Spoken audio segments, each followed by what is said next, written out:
ನಮಸ್ಕಾರ ವೀಕ್ಷಕರೇ, ನಾನ್ ಚೈತ್ರ.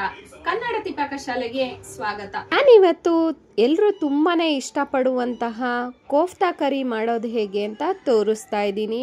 ಅದು ಕೂಡ ಬಾಳೆಕಾಯಿಯ ಕೋಫ್ತಾ ಕರಿ. ತುಂಬಾನೇ ರುಚಿಕರವಾಗಿರುತ್ತೆ, ಸುಲಭನೂ ಕೂಡ. ಹೋಟೆಲ್ನಲ್ಲಿ ಕೋಫ್ತಾ ಕರಿನ ಟೇಸ್ಟ್ ಮಾಡಿರ್ತೀವಿ ಅಲ್ವಾ. ನಾನಿವತ್ತು ಮನೆಯಲ್ಲೇ ರುಚಿಯಾಗಿ ತುಂಬ ಕಮ್ಮಿ ಸಮಯದಲ್ಲಿ ಕೋಫ್ತಾ ಕರಿ ಮಾಡೋದು ಹೇಗೆ ಅಂತ ತೋರಿಸ್ತೀನಿ. ಹಾಗಿದ್ರೆ ಬನ್ನಿ, ಬಾಳೆಕಾಯಿಯ ಕೋಫ್ತಾ ಕರಿ ಮಾಡೋದು ಹೇಗೆ ಅಂತ ತೋರಿಸ್ತೀನಿ. ಬಾಳೆಕಾಯಿಯ ಕೋಫ್ತಾ ಕರಿ ಮಾಡಲಿಕ್ಕೆ ಮೊದಲನೇದಾಗಿ ನಾನಿಲ್ಲಿ ಒಂದು 4 ಬಾಳೆಕಾಯಿನ ತಗೊಂಡಿದ್ದೀನಿ. ಬಾಳೆಕಾಯಿಯ ತೊಟ್ಟನ್ನು ಕಟ್ ಮಾಡ್ಕೊಳ್ಳೋಣ. 4 ಬಾಳೆಕಾಯಿಯಿಂದ ಸುಮಾರು 7-8 ಜನ ತಿನ್ನೋಷ್ಟು ಕೋಫ್ತಾ ಕರಿನ ಮಾಡ್ಕೊಳ್ಬೋದು. ಈ ರೀತಿ ಎಲ್ಲ ಬಾಳೆಕಾಯಿಯ ತೊಟ್ಟನ್ನು ಕಟ್ ಮಾಡ್ಕೊಂಡಿದ್ದಾಗಿದೆ. ಕುಕ್ಕರ್ಗೆ ಏನಾದರೂ ಹಿಡಿ ಬಾಳೆಕಾಯಿ ಇಡಿಸಿದ್ರೆ ಹಾಗೇನೂ ಕೂಡ ಹಾಕ್ಬೋದು. ಕುಕ್ಕರ್ಗೆ ಇಡಿಸ್ದೇ ಇರೋದ್ರಿಂದ ನಾನು 1 ಬಾಳೆಕಾಯಿನ 2 ತುಂಡುಗಳನ್ನಾಗಿ ಮಾಡ್ಕೊಳ್ತಾ ಇದ್ದೀನಿ. ಈ ರೀತಿನೇ ಎಲ್ಲ ಬಾಳೆಕಾಯಿನೂ ತುಂಡು ಮಾಡಿಕೊಂಡು ಕುಕ್ಕರಲ್ಲೇ 3 ವಿಜಿಲು ಮಾಡ್ಕೊಳ್ಬೇಕಾಗತ್ತೆ. ಹಾಗೇನೂ ಕೂಡ ಬೇಯಿಸ್ಕೊಳ್ಬೋದು. ಹಾಗೆ ಬೇಯಿಸೋದಕ್ಕಿಂತ ಕುಕ್ಕರಲ್ಲಿ ಬೇಯಿಸ್ಕೊಂಡ್ರೆ ಸ್ವಲ್ಪ ಸಾಫ್ಟಾಗಿ ಚೆನ್ನಾಗಾಗುತ್ತೆ. ಸ್ವಲ್ಪ ನೀರನ್ನು ಹಾಕ್ಕೊಳ್ಳೋಣ. ನಂತರ 3 ವಿಜಿಲ್ನ ಮಾಡ್ಕೊಳ್ಳೋಣ. ಹಾಗೆ ಯಾರೆಲ್ಲ ನನ್ನ ಚಾನಲ್ನ ನೋಡ್ತಾ ಇದ್ದೀರಾ, ರೆಸಿಪೀಸ್ ಇಷ್ಟ ಆಗ್ತಾ ಇದ್ರೆ ದಯವಿಟ್ಟು ಸಬ್ಸ್ಕ್ರೈಬ್ ಮಾಡ್ಕೊಳ್ಳೋದನ್ನ ಮರಿಬೇಡಿ. 3 ವಿಜಿಲ್ ಮಾಡ್ಕೊಂಡ ನಂತರ ಬಾಳೆಕಾಯಿ ತುಂಬ ಚೆನ್ನಾಗಿ ಸಾಫ್ಟಾಗಿ ಬೆಂದಿದೆ. ಬಾಳೆಕಾಯಿನ ಬೇರೆ ಒಂದು ಪಾತ್ರೆಗೆ ಎತ್ತಿಟ್ಕೊಳ್ಳೋಣ, ನೀರನ್ನು ಬಿಟ್ಟು. ಬಾಳೆಕಾಯಿ ಕೋಫ್ತಾ ಕರಿ ಎಷ್ಟು ರುಚಿಯಾಗಿರುತ್ತೆ ಅಂದರೆ ಮತ್ತೆ ಮತ್ತೆ ಮಾಡ್ಕೊಂಡು ತಿಂತೀರಾ, ಅಷ್ಟು ರುಚಿಯಾಗಿರುತ್ತೆ. ಕೋಫ್ತಾ ಕರಿನ ಸಾಮಾನ್ಯವಾಗಿ ತಿಂದಿರ್ತೀರ. ಒಂದ್ಸರಿ ಬಾಳೆಕಾಯಿಯ ಕೋಫ್ತಾ ಕರಿನ ಟ್ರೈ ಮಾಡಿ ನೋಡಿ, ತುಂಬಾ ರುಚಿಯಾಗಿರುತ್ತೆ. ಎಲ್ಲ ಬಾಳೆಕಾಯಿಯ ಸಿಪ್ಪೆನ ತೆಕ್ಕೊಳ್ಬೇಕಾಗುತ್ತೆ. ಬಿಸಿ ಇರೋದ್ರಿಂದ ನಿಧಾನವಾಗಿ ತೆಕ್ಕೊಳ್ಳೋಣ. ಬಾಳೆಕಾಯಿನ ತುಂಬಾ ತಣಿಲಿಕ್ಕೆ ಬಿಡಬೇಡಿ, ಆದಷ್ಟು ಬೇಗ ಸಿಪ್ಪೆನ ತೆಕ್ಕೊಂಬಿಡಿ. ಬಾಳೆಕಾಯಿ ಬೇಯಿಸಿರೋ ನೀರು ತುಂಬಾ ಅಂಟಂಟಾಗಿರುತ್ತೆ. ಆದಷ್ಟು ಬೇಗ ಸಿಪ್ಪೆನ ತೆಕ್ಕೊಂಡ್ರೆ ಒಳ್ಳೆಯದು. ಎಲ್ಲ ಬಾಳೆಕಾಯಿಯ ಸಿಪ್ಪೆಯನ್ನು ತೆಕ್ಕೊಂಡಿದ್ದಾಗಿದೆ. ನಂತರ ಇದನ್ನು ಒಂದು ಫೋರ್ಕಿನ ಸಹಾಯದಿಂದ ನುಣ್ಣಗೆ ಮ್ಯಾಶ್ ಮಾಡ್ಕೊಳ್ಬೇಕಾಗತ್ತೆ. ಫೋರ್ಕ್ ಅಥವಾ ಸ್ಪೂನು ಯಾವುದಾದ್ರೂ ಸರಿ ನುಣ್ಣಗೆ ಸ್ಮ್ಯಾಶ್ ಮಾಡ್ಕೊಳ್ಬೇಕಾಗತ್ತೆ. ಬಾಳೆಕಾಯಿ ಬದಲಿಗೆ ಆಲೂಗಡ್ಡೆನೂ ಸಹ ಬಳಸ್ಬೋದು. ಆಲೂಗಡ್ಡೆಗಿಂತ ಬಾಳೆಕಾಯಿಂದ ಮಾಡಿದ್ರೆ ತುಂಬಾ ರುಚಿಯಾಗಿರುತ್ತೆ. ಈ ರೀತಿ ನುಣ್ಣಗೆ ಮ್ಯಾಶ್ ಮಾಡ್ಕೊಂಡ ನಂತರ ಇದಕ್ಕೆ 1 ಕಪ್ಪಷ್ಟು ನಾನು ಈರುಳ್ಳಿನ ಸಣ್ಣಗೆ ಹೆಚ್ಚಿ ಹಾಕ್ಕೊಳ್ತಾ ಇದ್ದೀನಿ. 1 ಸ್ಪೂನಷ್ಟು ಶುಂಠಿ ಬೆಳ್ಳುಳ್ಳಿ ಪೇಸ್ಟು, ಜೊತೆಗೆ 1 ಸ್ಪೂನು ಧನಿಯಾ ಪುಡಿ, ಖಾರಕ್ಕೆ ತಕ್ಕಷ್ಟು 1-2 ಸ್ಪೂನಷ್ಟು ಅಚ್ಕಾರದ ಪುಡಿನ ಹಾಕ್ಕೊಳ್ತಾ ಇದ್ದೀನಿ. 1 ಸ್ಪೂನು ಗರಂ ಮಸಾಲೆನ ಹಾಕ್ಕೊಳ್ತಾ ಇದ್ದೀನಿ. 1/2 ಸ್ಪೂನಷ್ಟು ಆಮ್ಚೂರ್ ಪೌಡರು, ರುಚಿಗೆ ತಕ್ಕಷ್ಟು ಉಪ್ಪನ್ನ ಹಾಕ್ಕೊಳ್ಳೋಣ. ಜೊತೆಗೆ 1/2 ಕಪ್ಪು ಕಡಲೆ ಹಿಟ್ಟನ್ನು ಹಾಕ್ಕೊಳ್ತಾ ಇದ್ದೀನಿ. ಆಮ್ಚೂರ್ ಪೌಡರ್ ಬದಲಿಗೆ ನೀವು ನಿಂಬೆ ರಸನೂ ಕೂಡ ಬಳಸ್ಬೋದು. 1 ಸ್ಪೂನಷ್ಟು ನಿಂಬೆ ರಸನ ಹಾಕಿದ್ರೆ ಸಾಕಾಗುತ್ತೆ. ಕೈಯಿಂದನೇ ಚೆನ್ನಾಗಿ ಬೆರೆಸ್ಕೊಳ್ಳೋಣ. ಬಾಳೆಕಾಯಿ ಹಾಗೂ ಕಡಲೆ ಹಿಟ್ಟು ಚೆನ್ನಾಗಿ ಹೊಂದ್ಕೊಳ್ಳೋ ರೀತಿ ಕಲಿಸ್ಕೊಳ್ಳೋಣ.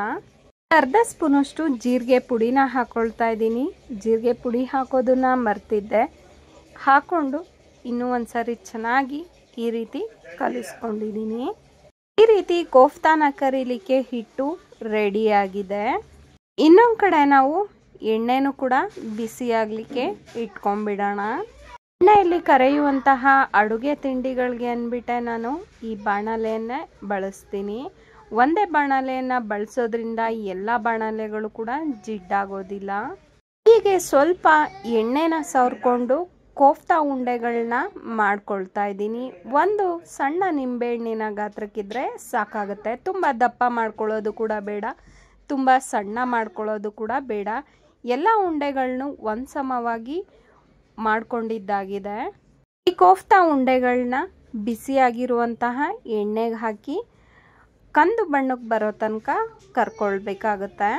ಕೋಫ್ತಾ ಉಂಡೆಗಳನ್ನ ಹೊಂಬಣ್ಣಕ್ಕೆ ಕೆಂಪುಗೆ ಬೇಯಿಸ್ಕೊಳ್ಳೋದ್ಕಿಂತ ಕಂದು ಬಣ್ಣಕ್ಕೆ ಬೇಯಿಸ್ಕೊಂಡ್ರೆ ರುಚಿ ತುಂಬಾ ಚೆನ್ನಾಗಿರುತ್ತೆ.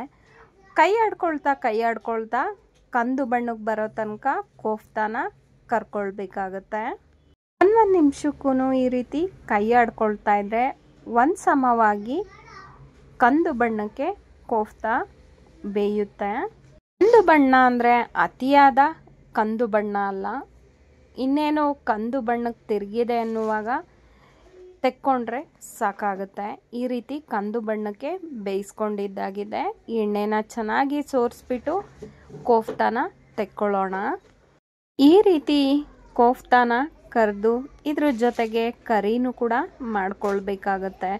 ಕೋಫ್ತಾ ಕರಿ ತುಂಬಾ ರುಚಿಯಾಗಿರುತ್ತೆ, ಅದರಲ್ಲೂ ಬಾಳೆಕಾಯ್ದಂತೂ ಇನ್ನೂ ರುಚಿಯಾಗಿರುತ್ತೆ. ಮಿಕ್ಕಂತಹ ಕೋಫ್ತಾ ಉಂಡೆಗಳನ್ನು ಕೂಡ ಎಣ್ಣೆಯಲ್ಲೇ ಇದೇ ರೀತಿ ಕಂದು ಬಣ್ಣಕ್ಕೆ ಬರೋ ತನಕ ಕರ್ಕೊಳ್ತೀನಿ. ಈ ರೀತಿ ಎಲ್ಲ ಕೋಫ್ತಾ ಉಂಡೆಗಳನ್ನು ಕೂಡ ಕರ್ಕೊಂಡಿದ್ದಾಗಿದೆ. ಸ್ವಲ್ಪ ಹೊತ್ತು ಈ ಕೋಫ್ತಾ ಉಂಡೆಗಳನ್ನ ತಣಿಸ್ಕೊಬೇಕಾಗುತ್ತೆ. ಈ ಕೋಫ್ತಾ ಉಂಡೆಗಳು ತಣಿಯೋ ಅಷ್ಟರಲ್ಲಿ ಇದಕ್ಕೊಂದು ಗ್ರೇವಿನೂ ಕೂಡ ಮಾಡ್ಕೊಂಬಿಡೋಣ. ಕೋಫ್ತಾ ಉಂಡೆಗಳು ಹೇಗಿದೆ ಅಂದರೆ ಒಳಗಡೆ ತುಂಬ ಸಾಫ್ಟಾಗಿ, ಮೇಲೆ ತುಂಬಾ ಗರಿಯಾಗಿ ಆಗಿದೆ. ಹಾಗೆ ತಿನ್ನಲಿಕ್ಕೂ ಕೂಡ ತುಂಬಾ ರುಚಿಯಾಗಿದೆ. ನಾನಿಲ್ಲಿ ಒಂದು ಮಿಕ್ಸಿ ಜಾರ್ನ ತೊಗೊಂಡಿದ್ದೀನಿ. ಒಂದು 3 ಮೀಡಿಯಮ್ ಸೈಜ್ ಈರುಳ್ಳಿನ ದಪ್ಪದಾಗಿ ಹೆಚ್ಚಿ ಹಾಕ್ಕೊಂಡಿದ್ದೀನಿ. 1 ಗೆಡ್ಡೆ ಬೆಳ್ಳುಳ್ಳಿ, ಒಂದು ಅರ್ಧ ಇಂಚು ಶುಂಠಿ, ಒಂದು 3 ಮೀಡಿಯಮ್ ಸೈಜು ಟೊಮೆಟೊನು ಕೂಡ ದಪ್ಪದಾಗಿ ಹೆಚ್ಚಿ ಹಾಕ್ಕೊಂಡಿದ್ದೀನಿ. ಮಸಾಲೆ ಪದಾರ್ಥ ಒಂದು ಅರ್ಧ ಸ್ಪೂನು ಕಾಳುಮೆಣಸು, 3 ಏಲಕ್ಕಿ, ಅರ್ಧ ಸ್ಪೂನು ಜೀರಿಗೆ, 1 ಇಂಚಷ್ಟು ಚಕ್ಕೆ, ಹಾಗೆ 2 ಒಣಮೆಣಸಿನ್ಕಾಯಿನ ಹಾಕ್ಕೊಂಡಿದ್ದೀನಿ. ನೀರನ್ನು ಹಾಕದೆ ನುಣ್ಣಗೆ ರುಬ್ಕೊಳ್ಳೋಣ. ಈ ರೀತಿ ನುಣ್ಣಗೆ ರುಬ್ಕೊಂಡಿದ್ದಾಗಿದೆ. ಒಂದು ಬಾಣಲೆಗೆ ಒಗ್ಗರಣೆಗೆ ತಕ್ಕಷ್ಟು ಎಣ್ಣೆನ ಹಾಕ್ಕೊಳ್ಳೋಣ. ಎಣ್ಣೆ ಚೆನ್ನಾಗಿ ಬಿಸಿಯಾದ ನಂತರ 1 ಕಪ್ಪು ಸಣ್ಣಗೆ ಹೆಚ್ಚಿರೋ ಈರುಳ್ಳಿನ ಹಾಕಿ ಚೆನ್ನಾಗಿ ಹೊಂಬಣ್ಣಕ್ಕೆ ಬರೋ ತನಕ ಹುರ್ಕೊಳ್ಳೋಣ. ಈ ರೀತಿ ಈರುಳ್ಳಿನ ಚೆನ್ನಾಗಿ ಹೊಂಬಣ್ಣಕ್ಕೆ ಬರೋ ತನಕ ಹುರ್ಕೊಂಡ ನಂತರ ರುಬ್ಬಿರುವಂತಹ ಮಸಾಲೆನ ಹಾಕ್ಕೊಳ್ಳೋಣ. ಹಾಗೆ ಕೈ ಆಡ್ಕೊಳ್ತಾ ಇರೋಣ. ಸ್ವಲ್ಪನೇ ನೀರನ್ನು ಹಾಕಿ ಜಾರನ್ನು ಕೂಡ ಕ್ಲೀನ್ ಮಾಡಿ ಹಾಕ್ಕೊಳ್ತಾ ಇದ್ದೀನಿ. ಒಂದೇ ಸಾರಿ ಅತಿಯಾಗಿ ನೀರನ್ನು ಕೂಡ ಹಾಕ್ಕೊಳ್ಳೋದು ಬೇಡ. ಈ ರೀತಿ ಚೆನ್ನಾಗಿ ಮಿಕ್ಸ್ ಮಾಡ್ಕೊಂಡ ನಂತರ 1 ಸ್ಪೂನು ಧನಿಯಾ ಪುಡಿನ ಹಾಕ್ಕೊಳ್ತಾ ಇದ್ದೀನಿ. 1 ಸ್ಪೂನು ಅಚ್ಕಾರದ ಪುಡಿ, ರುಚಿಗೆ ತಕ್ಕಷ್ಟು ಉಪ್ಪನ್ನ ಹಾಕ್ಕೊಳ್ಳೋಣ. ಉಪ್ಪನ್ನ ನೋಡ್ಕೊಂಡು ಹಾಕೋಬೇಕಾಗುತ್ತೆ. ಕೋಫ್ತಕ್ಕೂ ಕೂಡ ಉಪ್ಪನ್ನ ಖಾರನ ಹಾಕಿರ್ತೀವಿ ಅಲ್ವಾ, ತಕ್ಕಷ್ಟು ಉಪ್ಪು ಖಾರನ ಹಾಕ್ಕೊಳ್ಳೋಣ. ಖಾರವಾಗಿ ಬೇಕು ಅಂದರೆ 1-2 ಸ್ಪೂನು ಕೂಡ ಹಾಕ್ಕೊಳ್ಬೋದು ಅಚ್ಕಾರದ ಪುಡಿನ. ಒಂದ್ಸರಿ ಚೆನ್ನಾಗಿ ಮಿಕ್ಸ್ ಮಾಡ್ಕೊಂಡ ನಂತರ ಲೋ ಫ್ಲೇಮಲ್ಲೇ ತಟ್ಟೆನ ಮುಚ್ಚಿ 5 ನಿಮಿಷ ಚೆನ್ನಾಗಿ ಕುದಿಸ್ಕೊಳ್ಬೇಕಾಗುತ್ತೆ.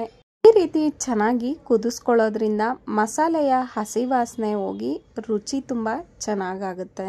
ನಿಮಿಷ ಕುದ ನಂತರ ಇದು ಗಟ್ಟಿಯಾಗಿರುತ್ತಲ್ವ, ಒಂದು ಅರ್ಧ ಕಪ್ಪು ನೀರನ್ನು ಹಾಕ್ಕೊಳ್ತಾ ಇದ್ದೀನಿ. ಅರ್ಧ ಕಪ್ ನೀರನ್ನು ಹಾಕಿದ್ರೆ ಸಾಕಾಗುತ್ತೆ. ನೀರನ್ನು ಹಾಕಿದ ನಂತರ ಮತ್ತೆ 1-2 ಕುದಿ ಕುದಿಸ್ಕೊಳ್ಳೋಣ.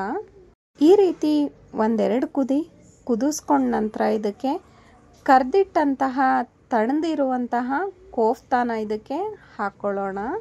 ಕೋಫ್ತಾನ ಈ ರೀತಿ ಕರಿ ಜೊತೆ ತಿನ್ನೋದ್ರಿಂದ ತುಂಬಾ ರುಚಿಯಾಗಿರುತ್ತೆ. ಹಾಗೆ ತಿನ್ನಲಿಕ್ಕೂ ಕೂಡ ಟೇಸ್ಟು ಚೆನ್ನಾಗಿರುತ್ತೆ. ಕೋಫ್ತಾನ ಹಾಕಿದ ನಂತರ ಒಂದು ಅರ್ಧ ಗಂಟೆ ಆದರೂ ಕೋಫ್ತಾ ಕರಿಯಲ್ಲಿ ನೆನಿಬೇಕು. ನಂತರ ಕೋಫ್ತಾ ತುಂಬಾ ಸಾಫ್ಟಾಗಿ ಚೆನ್ನಾಗಾಗಿರುತ್ತೆ. ಕೋಫ್ತಾನ ಕರಿಗೆ ಹಾಕಿದ ನಂತರ 1-2 ಸಾರಿ ಕೈ ಆಡ್ಕೊಳ್ಳೋಣ. ಕೈ ಆಡ್ಕೊಳ್ಳೋದ್ರಿಂದ ಕೋಫ್ತಾ ಕರಿ ಜೊತೆ ಚೆನ್ನಾಗಿ ಹೊಂದ್ಕೊಂಡು ನೆನಿಲಿಕ್ಕೂ ಕೂಡ ಸಹಾಯ ಆಗುತ್ತೆ ಅಲ್ವಾ. ಮಿಕ್ಸ್ ಮಾಡ್ಕೊಳ್ತಾ ಹಾಗೆ 1-2 ನಿಮಿಷ ಕುದಿಸ್ಕೊಳ್ಳೋಣ. ಅದರಿಂದ ಕೋಫ್ತಾ ಸ್ವಲ್ಪ ಸಾಫ್ಟ್ ಆಗುತ್ತೆ.